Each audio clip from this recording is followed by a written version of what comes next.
What's up guys, HK here bringing you another review on Bleach, and today's review will be on chapter 660, The Visible Answer. So yeah, last chapter ended with Ichigo confronting Uryuu and Hushvolt, and therefore we presumed that we were gonna get a two-way fight between the two. And thankfully that doesn't look like it's gonna be the case. We get a quick fight obviously at the beginning, but afterwards it becomes a bit more simplified. We get a bit of an answer, a good answer as to why, you know, Uryuu is doing what he's doing and what those chips were about. And also it means that we're probably not going to get an Uryuu versus Ichigo fight anymore. So that's the good news, because it means that this manga won't drag out any further. Because my god, like, on one hand, I think we all wanted a fight. On the other hand, it would have just been like repetitive and annoying, because you just want to get the plot moving now, and you don't want to sit there like having two characters fight that you know are going to make up at the end, and then they're going to turn on the enemy instead. So it's just like, oh, just get on with it, you know what I mean? So this chapter is sort of fast paced and gets to the point. Begins with Ichigo confronting Uryuu, obviously. Chad and Orohime are there, or Hami, or Inu, I can't even pronounce their names. Bloody hell, I'm watching the anime and I still can't pronounce their name. Orihime, there we go, Orihime, there we go, that's it.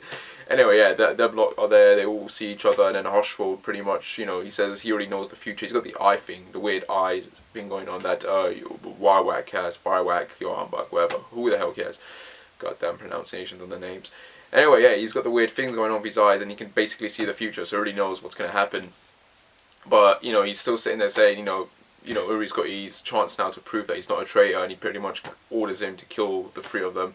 And Uryuu attacks first, shooting a bunch of arrows at Ichigo dodging them, colliding, and Ichigo, demanding to know why he's doing all of this crap. Uryuu pushing him away, and then shooting him one of those bigger arrows, and he blows a hole through the floor.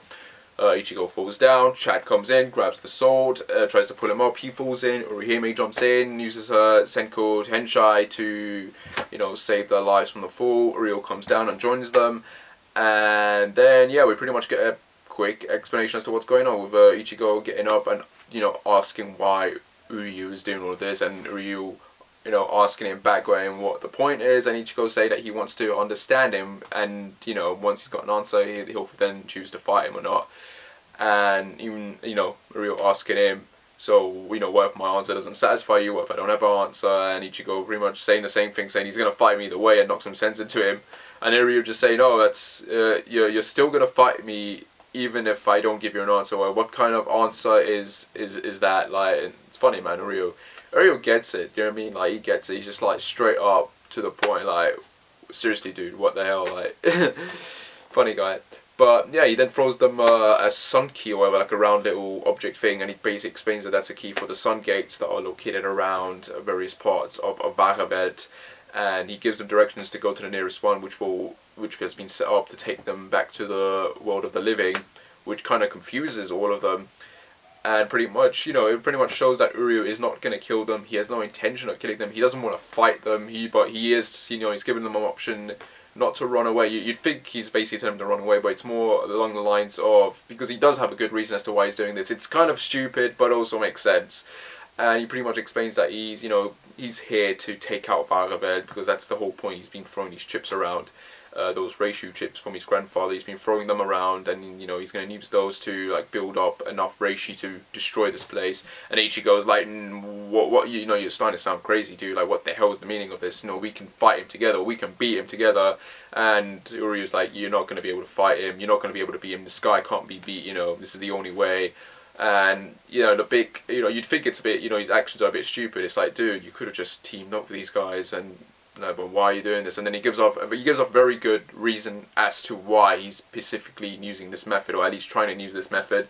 And it's because the Uryuu chips, because they belonged to his grandfather, they only work with someone else that's got the same sort of Uryuu. So Uryuu is the only one that can activate these chips. So therefore, he has to stay here and basically pull a kamikaze or suicide run. That's basically what it is. And it's like, holy shit. I mean, that's good. It's a good explanation, but damn, dude. Like, you couldn't figure out another way. And he's like, no, he couldn't. Like, yeah, he had to do careful calculations, and this was the only answer. Fair enough, but still, it's like, dude, what the hell? I do feel like this method is not going to work. Obviously, these guys are not going to run away and leave Uryuu to do this. but those chips will have to be used, right?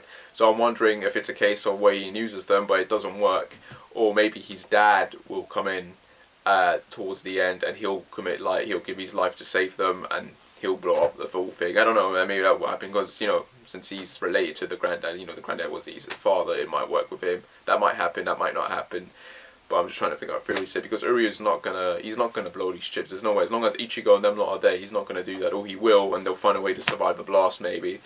But yeah, the chapter then ends with Hushwald. You know, basically Uryuu's like, you know, get the hell out of here before Hushwald finds out, and then Hushwald appears behind them, going, find out what I already told you. I've already seen what your answer is, what you're going to choose to do. So yeah, he's already seen the future, and he already knows that Uryuu was going to betray them and what his plan was. So Uryuu's plan is pretty much gone to shit anyway, so he's screwed.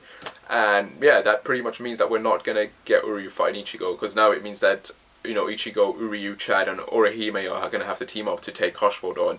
And that's pretty much a good thing in my opinion. It's a good thing because, like I said, it means that we don't have to get repetitive with this manga anymore. It means we don't have to sit there and watch a fight going on that we know is going to end with people shaking hands and being friends. It just means we're going to go straight into this fight with Hushwald, end of.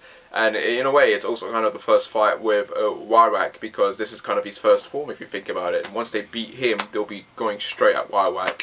While we still have all the other characters taking on the elites. God knows what's going on with them. But yeah, hopefully we go back to the Asuka and Gerald fight soon so we can get a conclusion of them and they won't drag, hopefully. And hopefully this fight won't drag either. I'm hoping these fights will be short and to the point. Though I imagine the Hushwald fight will go on for a bit because, you know, he's got Wyrwak's, Johanbach's powers, so he's going to be very difficult to fight. Still waiting for, Aizen to get out of the bloody chair. You know, he's taking his sweet time, so, you know, there's that. And seeing the other characters' bunkeyes. And also I do feel like that other Quincy that got taken out ages ago, that the Knight Quincy, you know, B89 was it? You know, we never saw him actually die. He was in prison, but we never saw him die, so he might come into play soon. So there's that. Yeah, this manga's got a long while to go before it ends, I think. Though the way it's speeding up now, it does feel like it's reaching the end, so it could potentially end at 700 chapters, you never know. So anyway, decent chapter, you know, nice kind of setup for what's going to happen next week. Thank bloody God we're not going to get that Ichigo Uryuu fight. You know, we honestly did not need to see that. Just get to the bloody point, get it over with. And yeah, that's pretty much what I can say, really. Good chapter overall. So anyway guys, I hope you liked the review. Like, subscribe, as usual, whatever. I shall see you when I shall see you. Take care and bye.